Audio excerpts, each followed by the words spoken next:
क्यों 11 रुपए माइनिंग लेंगे हम? और जब स्टेज पे किसी को बोलने का दावा दिया जाता है उसको सिर्फ इतनी बात बोली जाती है, आप सिर्फ टू द पॉइंट बोलिए। मैडम हम सब कुछ आपके सामने आवाज रख सकते हैं, आप राय लेने आए तो राय की यही बात है। ये लोग सिर्फ इसलिए चुप है कि आपकी कदर करते हैं, रिस्पेक्ट करते हैं, उसका ये मतलब नहीं है कि जबरदस्ती है कोई। अल्ताफ साहब, इससे पहले फ्री नहीं मिलती थी, जिनकी जेबें गर्म होती थी उनकी गर्म होती थी, सरकार को पैसा नहीं जाता था। यहाँ के रहने वाले और हम दरिया से बजरी उठाएंगे 10,000 की 1 किलोमीटर के अंदर डालेंगे, ये कोई बर्दाश्त नहीं करेगा मैडम। एक एक करके सवालों के जवाब दूंगी आपसे तसल्ली से, बारिश आए चाहे तूफान आए। 2 करोड़ रुपए के टेंडर हमारी मिट्टी, हमारे पानी और हमारी रेत का हो रहा है, ये कहाँ का इंसाफ है? क्योंकि मैं जिस गद्दी पर बैठी हूँ मुझे बिडर्स का भी नुकसान देखना है, क्योंकि बिडर ने अपना लाखों करोड़ों रुपया इसमें लगाया दाव पे। बिडर ने लगाया तो टैक्स जाता है, मैं टैक्स देती हूँ तो ये सड़कें बनती हैं। आप लोग टैक्स देते हैं तो सड़कें बनती हैं, मुफ्त में हवा में कुछ नहीं होता। जो कुछ पब्लिक को आज से पहले मिलना था, पब्लिक से राय लेनी थी, वो कुछ हो गया है। और यहाँ पे हमने कंथान में माइनिंग खुली वो भी देखी, क्योंकि जब माइनिंग खुल गई लोग तड़पते रहे, किसी सरपंच से कोई राय नहीं ली। लेकिन उसका ये मतलब नहीं है कि हम लोग यहाँ के रहने वाले और हम दरिया से बजरी उठाएंगे 10,000 की 1 किलोमीटर के अंदर डालेंगे, ये कोई बर्दाश्त नहीं करेगा मैडम। हम कदर करते हैं, रमन जी कोई हमारे दुश्मन नहीं है, अपने हैं, और इनकी हम कदर, इन्होंने अगर इनको टेंडर मिला है तो मोस्ट वेलकम। लेकिन सवाल ये उठता है मैडम, ये रेट क्यों फिक्स किए, कितने फिक्स किए, क्यों किए? यहाँ पे हम फ्री में रेट उठाते थे, यहाँ पे हम 100 रुपया रियल्टी किसी गरीब को जिसकी जमीन से गाड़ी जाती थी उसको देते थे, और आज 2 करोड़ रुपए के टेंडर हमारी मिट्टी, हमारे पानी और हमारी रेत का हो रहा है, ये कहाँ का इंसाफ है? हम तो इसके विरोध में है, रमन जी के विरोध में नहीं है हम मैडम, इसके विरोध में हम कि ये रेट क्यों इतना है। पंचायतों के इलेक्शन करवाए गए, मेरे ब्रदर रशीद को अगर पूछा हो, राजिंदर सर को पूछा हो, शमीम को पूछा हो, केवल सिंह जी को पूछा हो, किसी बंदे को पूछा हो कि हम ये प्रोजेक्ट कर रहे हैं। आज तो ठीक है आपने सब कुछ करके तो बोल रहे हो हम प्रोजेक्ट कर रहे हैं, पब्लिक की राय ले रहे हैं, आज क्या फायदा है राय लेने का? मुझे बताइए, आपने सबसे पहले इनिशिएटिव लेना था, पंचायतों की माइनिंग खोलनी थी। कौन सी पंचायत की माइनिंग खोली आपने? ठेकेदारों की एकदम से खोल दी, कंथान में ठेकेदार की खोल दी, अरनास में ठेकेदार की खोल दी, यहाँ पे खोल दी। पंचायत कौन सी पंचायत को दिया है? कौन सी पंचायत को माइनिंग का सबसे पहले खोलना था जिनको जरूरत है?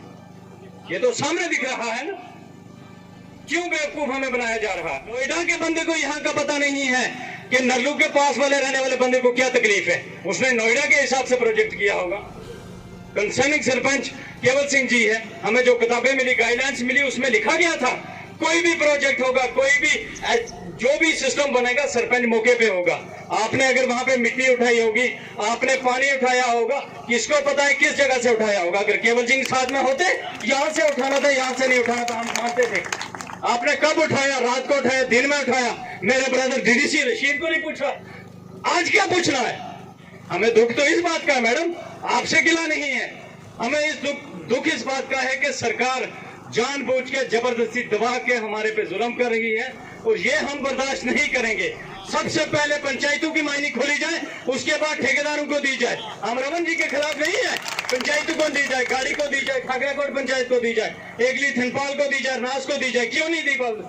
ये हमारे लोगों की जमीनें हैं, हमारे लोगों की रेत है, मिट्टी है, हमें क्यों नहीं मिल सकती है? ये कौन सा सवाल आज उठ गया कि यहाँ पे ये टेंडरों के बिना मिलेगी नहीं? मिल सकती है। हम सड़कों पे नहीं उतरते हैं मैडम जी, हम सरकार की कदर और एडमिनिस्ट्रेशन की कदर करते हैं। ये थोड़ा है कि आप जो चाहोगे वही हम बोलेंगे, ये सरासर गलत है। अरनास के लिए अरनास की पंचायत को मिलनी चाहिए, कंथान के लिए कंथान की पंचायत को मिलनी चाहिए। सलाल की एक ही ली थी, अगर वो सरपंच को मिलती तो वो अपनी पंचायत को सोना की चिड़िया बना सकता था। आप बोलिए क्यों नहीं बना सकता था? पंचायतों को पहले दिया क्या जा रहा है मैडम? ये वादे ये आज से पहले भी होते हुए हैं। मैंने बैक टू विलेज का बाइकाट किया था, आपने वादा किया था कि सरपंच साहब आप आइए, आपको क्या चाहिए हम देंगे, आप बैक टू विलेज कीजिए। हमने किया। मैं बताना चाहता हूँ उसके बाद कोई भी काम नहीं हुआ हमारा। जो वादे मैडम जी किए जाते हैं वो पगली में निभाने चाहिए। हमें आपसे कोई गिला नहीं है। पहले नंबर पंचायतों के लिए खोलिएगा, उसके बाद आपने जो करना है उसका डिसीजन डीडीसी का होना चाहिए। हमें क्यों इलेक्शन करवाएं? हमारे पास अधिकार ही नहीं है। जबरदस्ती जानबूझ के हमें दबा के सब कुछ किया जा रहा है। कब पूछा रशीद को, कब पूछा शमीम को, कब पूछा रजिदन सिंह जी को, कब पूछा केवल सिंह जी को, अरनास वाले सरपंच को कब पूछा? जब आज उसने कोई बात कही तो यहाँ पे हंसी में बात चली गई। मैं यहाँ स्टेज से कहना चाहता हूँ, अगर ये इंसाफ नहीं हुआ, मैं अल्ताफ हुसैन इस बड़ी महफिल में ऐलान करता हूँ, मैं अपने आप को फांसी देके एडमिनिस्ट्रेशन उसकी जिम्मेदार होगा। मैं अपने आप को अपनी जान दे दूंगा, मैं फांसी दे दूंगा। कम से कम इतना साबित होगा कि हिंदुस्तान में रहने वाले हिंदुस्तानी शहरी को बोलने का हक है और वो अपने राइट के लिए अपनी जान भी देगा। जब मैं दे दूंगा एक मिसाल बनेगी, आपको मेरी समाधि बनेगी। ये कंसर्न साहब है, आप पब्लिक को दिखा के जो भी बातें बोलना चाहते हो, किसी डीडीसी को बोलना नहीं देते हो, उसको कोई राय नहीं है। क्यों 17 रुपए 11 रुपए माइनिंग लेंगे हम? और जब स्टेज पे किसी को बोलने का दावा दिया जाता है, उसको सिर्फ इतनी बात बोली जाती है, आप सिर्फ टू द पॉइंट बोलिए। मैडम, हम सब कुछ आपके सामने आवाज रख सकते हैं। आप राय लेने आए तो राय की यही बात है। ये लोग सिर्फ इसलिए चुप है कि आपकी कदर करते हैं, रिस्पेक्ट करते हैं। उसका ये मतलब नहीं है कि जबरदस्ती है कोई। यहाँ पे सिर्फ वही मानी जाएगी जो एडमिनिस्ट्रेशन चाहेगी या सरकार चाहेगी। अगर पब्लिक की बात है तो सबसे पहले पब्लिक को बुलाया जाता था। हम सब सरपंचों को, पंचों को, डीडीसी सबको अंदर लगा दो, जेल कर दो, उसके बाद आप जो करना चाहो करो। लेकिन हम पब्लिक के साथ नाइंसाफ नहीं होने देंगे साथियों।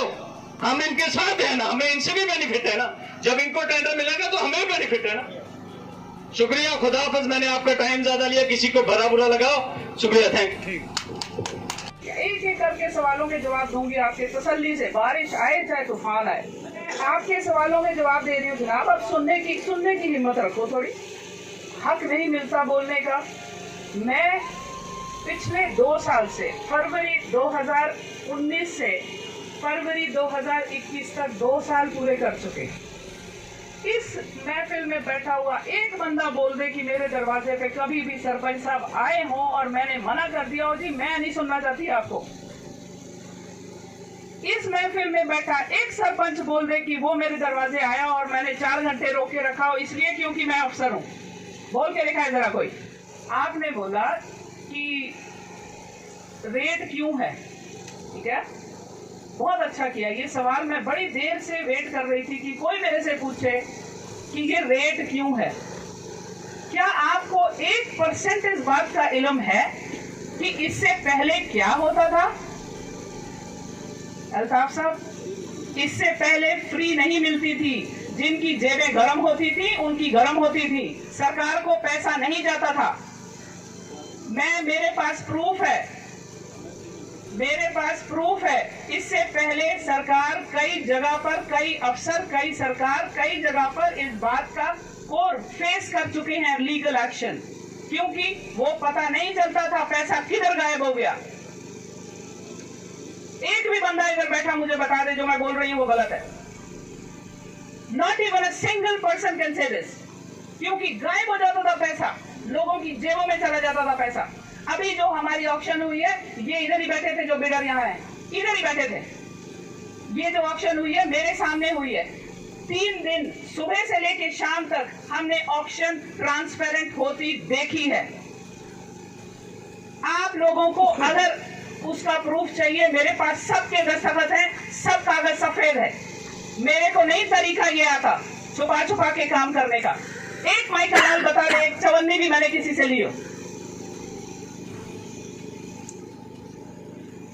और जहां तक रहा सवाल ऑप्शन को गलत करने का, आप आज बोलो मैं ये सरकार को लिख के दे देती हूँ कि मुझे कंथान ब्लॉक में, इस ब्लॉक में ऑप्शन नहीं चाहिए, आई हैव द राइट, बोलिए, कोई भी बोल दो, ऑप्शन बंद हो जाएगी। शाबाश शाबाश शाबाश। सवाल करने का मकसद ये था कि जो 2019 से पहले तक जब ये ऑक्शन नहीं हो रही थी, जो वहां तमाशे हो रहे थे, अगर यहाँ बैठा कोई भी बंदा चाहता है, मैं उसको उसकी पूरी की पूरी बही खाता खोल के बता सकती हूँ, कहां पैसा जाता था सब बता सकती हूँ। कहना बहुत आसान है, इस बात को प्रूव करना मुश्किल है। और आज की तारीख में अगर मेरे डिस्ट्रिक्ट का एक भी नया पैसा जो कि माइनिंग के ऑक्शन में लगा हो, अगर इस बिडिंग प्रोसेस में जितने लोग इन्वॉल्व हैं, अगर किसी के ऊपर भी आप ये बता सकते हैं कि किसी ने 1 5 पैसा भी अपने घर लेकर गया हो, मैं यहाँ बैठी हूँ, मुझे बता दो। इनको पता ही नहीं चला किसने ऑक्शन ली, किसको बिडिंग प्रोसेस मिला। कई लोगों को हमने निकाल के बाहर किया। इसीलिए मैं कहती हूँ, मैं ऐसी जगह पर बैठती हूँ जहां दोनों मेरे को हिस्से दिखते हैं, एक हिस्सा नहीं दिखता। और करोड़ों रुपया अल्ताफ साहब, करोड़ों, अरबों, खरबों रुपया लोगों की जेबों में जाता रहा। ये जम्मू कश्मीर सरकार ने माइनिंग खोली है और माइनिंग हकदार को मिली है जिसने बिडिंग करी। ये हो गया आपका दूसरा सवाल। अब तीसरा, मैं आ रही हूँ जरा, बिल्कुल आ रही। अब आपने कहा पंचायत। मैंने सरकार को पूरा नोट लिख के दिया था कि सरपंचेस की माइनिंग, पंचायतों की माइनिंग होनी चाहिए। ये बैठा है गवाह कि मैंने लिख के दिया था सरकार को, और भी डीसीज ने लिख के दिया होगा, मुझे मेरा पता है। मेरा खुदा जानता है, मेरे फरिश्ते जानते हैं कि मैं जितनी पंचायती राज की इज्जत करती हूँ, कोई भी चैलेंज करके दे दे कि मेरा मुकाबला कर जाए। पंचायती राज जड़ें हैं हमारी। और अगर पंचायती राज को मैंने नहीं बिठाया, मैंने अपने चेयरमैन, जो मेरे चेयरमैन बने हैं डीडीसी के, वाइस चेयरमैन बनी डीडीसी के, उनको मैंने सबसे पहले गद्दी दी बैठने के लिए। 2 दिन तक उनको मैंने वेट नहीं कराने दिया। उनके आने से पहले मैंने गद्दी तैयार रखी थी। जनाब, ये आपका दफ्तर, आप इधर बैठोगे, पूछ के देख ले वहां पर कोई भी। बाकी डिस्ट्रिक्ट्स में क्या हो रहा है मुझे नहीं पता। मेरे डिस्ट्रिक्ट में मैं अपने सरपंचों की, पंचों की, डीडीसी की, बीडीसी की बहुत तेरी इज्जत करती हूँ। अब नंबर 3, मैं कभी मेरा फरिश्ता शफी साहब के सामने बदसलूकी नहीं कर सकती, क्योंकि ये एक आदमी है जिसकी वजह से आज ठाकराकोट की तहसील ठाकराकोट में गई। इन्होंने, मैं सबके सामने बोलती हूँ, इनके साथ 2-3 और लोग थे, संजीव सरपंच थे और हमारे बीडीसी राजेंद्र जी थे। इन लोगों ने 4 मीटिंग्स करी हैं। ये बैठे हैं सामने, राजेंद्र जी ने 4 मीटिंग्स करी। हर बार ये लोग बिखर जाते थे, कोई उधर जा रहा है, कोई उधर जा रहा है। राजेंद्र जी ने लगे रहे। मैंने कुछ नहीं किया। मैं इन लोगों की कैसे, हम लोग इनकी हंसी उड़ा सकते हैं। मैं तो सिर्फ ये कह रही थी, क्योंकि मैं जिस गद्दी पर बैठी हूँ, मुझे बिडर्स का भी नुकसान देखना है, क्योंकि बिडर ने अपना लाखों करोड़ों रुपया इसमें लगाया दांव पे। दोनों हिस्से देखने हैं। बिडर ने लगाया तो टैक्स जाता है, मैं टैक्स देती हूं तो ये सड़कें बनती हैं। आप लोग टैक्स देते हैं तो सड़कें बनती हैं। मुफ्त में, हवा में कुछ नहीं होता। और चौथा सवाल मैं भूल गई आपका, चौथा सवाल बैक टू विलेज, जो कि इस प्लेटफॉर्म पे बात करने के लिए बिल्कुल नहीं था, फिर भी आपने बात छेड़ी है तो मैं आपको बोल दूं, क्योंकि हर एक चीज का कोई एक टाइम होता है और कोई एक मौका होता है, जो कि आपने नहीं सोचा। Doesn't matter. Back to village में मैं आपको बता रही हूं कि जितना सरकार ने कमिट किया था, उसमें बीच में बैक टू विलेज 2 में देरी जरूर हुई। बैक टू विलेज 1 के पूरे पैसे आ गए। बैक टू विलेज 3 के 9,80,000 बैंकों में चले गए। 10 लाख आने थे, 9,80,000 चले गए, क्योंकि 20,000 रुपए का आप लोगों को स्पोर्ट्स का इक्विपमेंट खरीदना था।